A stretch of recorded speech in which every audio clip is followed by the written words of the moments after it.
বার্নাব্যুর সবুজ গালিচায় রাজকীয় আধিপত্য। রিয়াল মাদ্রিদের মাঠে ছেলে খেলা দেখালো ভ্যালেন্সিয়ার বিপক্ষে। লা লিগা রাউন্ড অফ 11 4-0 গোলে ধস। সান্তিয়াগো বার্নাব্যুর আলোয় আজ আবারও ঝলসে উঠল রাজকীয় মুকুট। লা লিগার রাউন্ড অফ 11-এ মাঠে নামে রিয়াল মাদ্রিদ বনাম ভ্যালেন্সিয়া, আর ফলাফল এক কথায় একতরফা আধিপত্য। সাবি আলোনসোর রিয়াল মাদ্রিদ শুরু থেকেই আগ্রাসী। 65% বল পজিশন, 21টি শট, যার মধ্যে 11টি শট অন টার্গেট।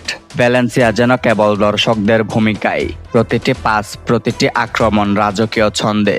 ম্যাচের প্রথম গোলটি আসে পেনাল্টি থেকে। সেই পেনাল্টি কিক নেন কিলিয়ান এমবাপ্পে। ডান সাইডে ভেলকি দেখিয়ে বাম সাইডে মারেন এবং গোল উইন করে নেন। দ্বিতীয় গোলটিও করেন কিলিয়ান এমবাপ্পে।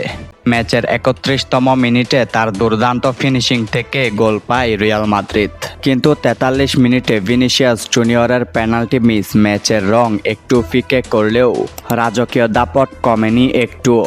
তার 1 মিনিট পরে অর্থাৎ 44তম মিনিটে বেলিংহামের পা থেকে আসে দলের তৃতীয় গোলটি, যা ছিল নিখুঁত পজিশনিং এবং ঠান্ডা মাথায় নিখুঁতভাবে গোলবারে পাঠিয়ে দেন বেলিংহাম। আর ম্যাচের একদম শেষ পেরিয়ে 82 মিনিটে ক্যারেরাস গোল করে ভ্যালেন্সিয়ার কফিনে শেষ পেরেকটাকে দেন। আর ফুটবল বিশ্বের আয়নাঘর স্তাদিও সান্তিয়াগো বার্নাব্যুর স্কোরবোর্ডে তখন 4-0 চকচক করে ভেসে উঠল। এই জয় শুধু 3 পয়েন্টের নয়, এটা আত্মবিশ্বাসের জয়। কারণ সামনে অ্যানফিল্ড, চ্যাম্পিয়ন্স লিগের লড়াই লিভারপুলের বিপক্ষে। এই পারফরম্যান্সে স্পষ্ট রিয়াল মাদ্রিদ আবারও রাজকীয় মেজাজে ফিরেছে। বার্নাব্যুর মঞ্চে রাজত্ব চলছে আগের মতোই। রিয়াল মাদ্রিদ রাজকীয় নাম, রাজকীয় ছন্দে। আসছে আরও লড়াই, আরও ইতিহাস গড়তে। রিয়াল মাদ্রিদ কি পারবে অ্যানফিল্ড থেকে জয় নিয়ে ফিরতে?